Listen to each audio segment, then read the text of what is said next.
Estas imagens aqui de queima de documentos no consulado chinês em Houston, no Texas, fechado hoje por ordem do governo americano, parecem preocupantes, porque inclusive nos remetem a cenas trágicas no pré-guerra, na pré-situação de guerra em 1939 nos vários países europeus, quando Hitler se preparava para atacar o mundo. Mas não tem nada a ver. Isso se trata apenas de simples pressão comercial ou chantagem psicológica e política.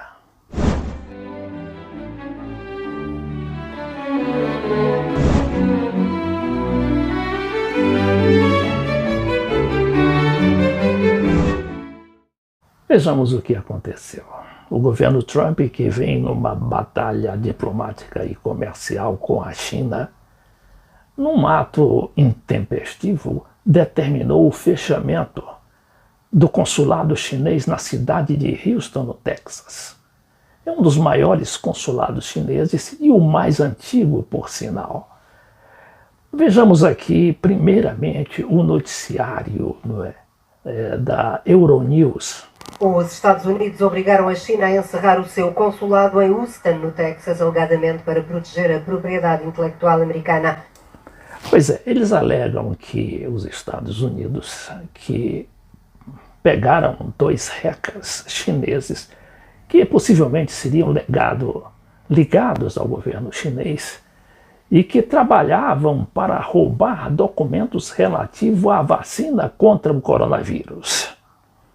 E aqui o que a gente vê são imagens, como eu falei antes, da queima de documentos. Porque quando uma embaixada ou um consulado é fechado, recebe a ordem de fechamento, eles têm inclusive a liberdade de queimar seus documentos. Isso chamou a atenção inclusive dos bombeiros e da própria polícia, que sabendo de se tratar de um ato de rotina, quando acontecem esses fatos, nem chegam a intervir naquele prédio do consulado.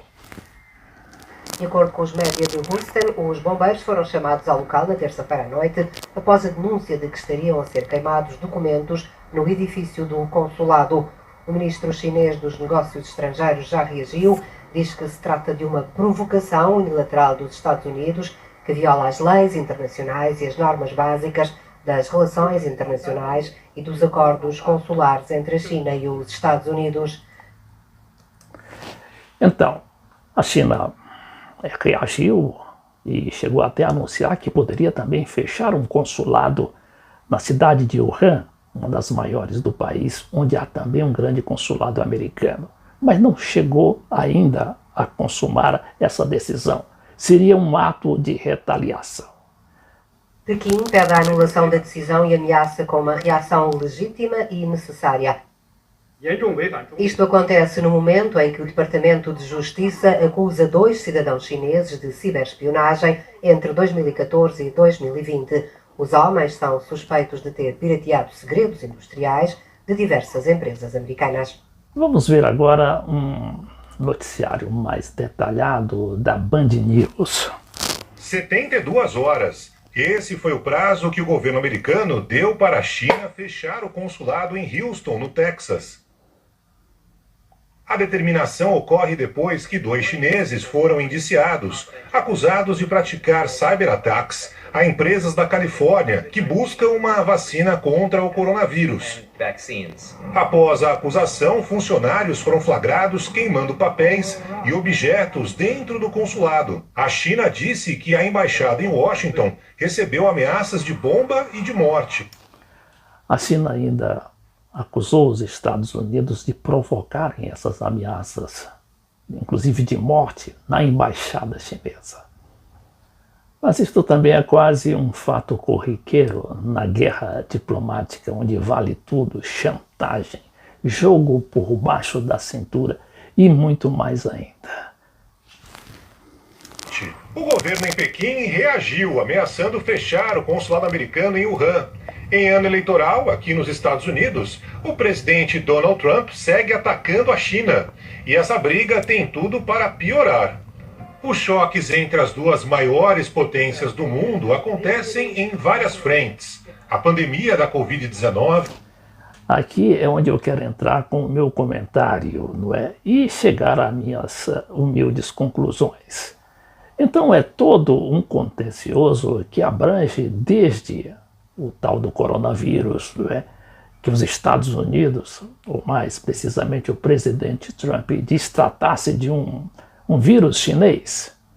Aquilo se revelou também altamente, além de ofensivo, altamente fora de propósito, inclusive com os objetivos chineses que são o de repartir com os Estados Unidos a dominação do mundo.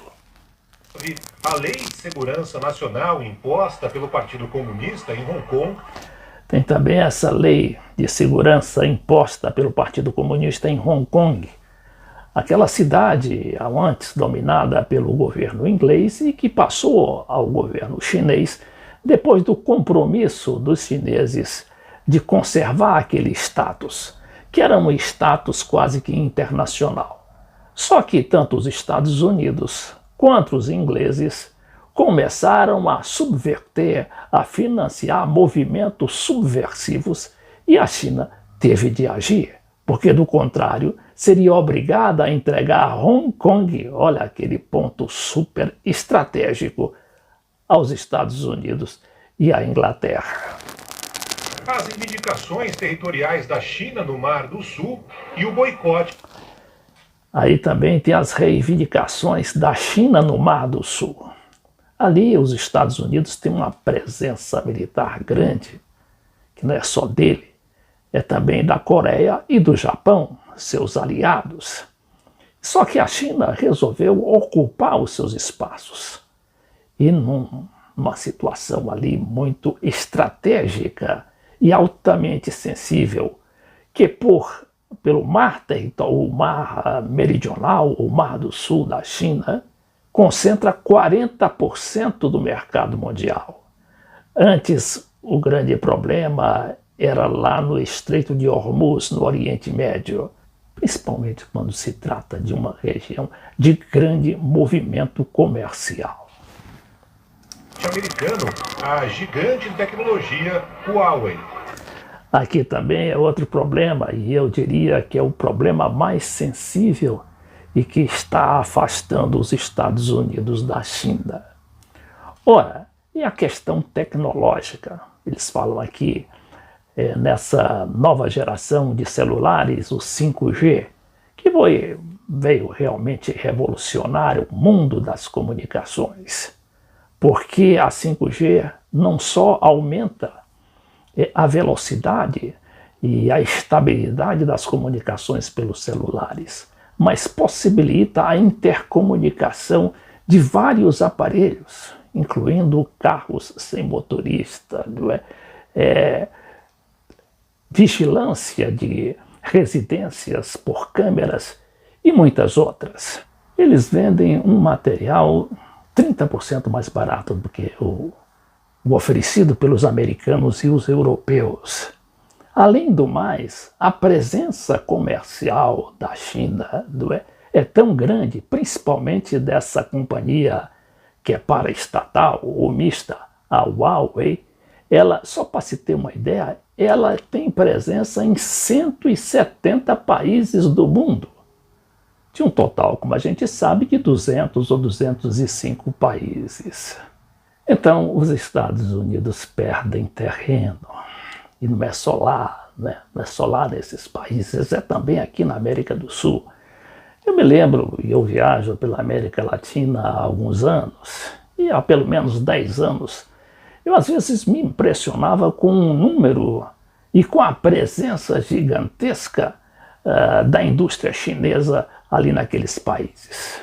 Era oferecendo ônibus, transportes coletivos, metrô, trens de metrô, além de engenharia, obras fantásticas de muitas vezes daquelas hidrelétricas Inclusive, um campo que o Brasil também competia com as suas grandes empresas, Odebrecht e a própria Petrobras, mas que o Brasil recebeu um grande golpe através da Lava Jato, também determinado pelos Estados Unidos, que estavam com aquela atividade afastando as empresas americanas.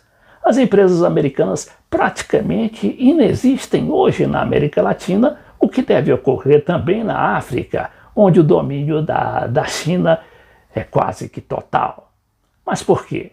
Justamente porque perderam, não é, aquela condição de oferecer produtos, primeiramente, com tecnologia mais avançada e com preços super mais cômodos, mais acessíveis aos pobres latino-americanos e africanos. Agora, como reverter esta situação?